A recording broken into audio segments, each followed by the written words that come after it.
Euro શાળાના વિદ્યાર્થીઓ દ્વારા અનોખું અભિયાન. યુરો શાળાના વિદ્યાર્થીઓ દ્વારા ઇકો ફ્રેન્ડલી શ્રી ગણેશ પ્રતિમા વિતરણ. પોલીસ કોમ્યુનિટી હોલ ખાતે યોજાયો ઇકો ફ્રેન્ડલી શ્રી ગણેશજીની પ્રતિમા વિતરણનો કાર્યક્રમ. કાર્યક્રમમાં યુરો શાળાના આચાર્ય, શિક્ષકો તથા 250 જેટલા વિદ્યાર્થીઓ રહ્યા ઉપસ્થિત. સાથે સુરત શહેર પોલીસના 100 જેટલા પોલીસ કર્મીઓ ઉપસ્થિત રહ્યા. કાર્યક્રમમાં સુરત શહેર પોલીસ કમિશનર સહિત ઉચ્ચ પોલીસ અધિકારીઓ હાજર રહ્યા.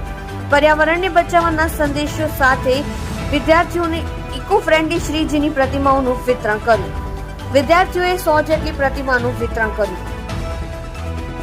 સત્ય માટે હંમેશા સત્યની સાથે જોડાઈ રહો. આર સુરત ન્યૂઝ ચેનલની સાથે.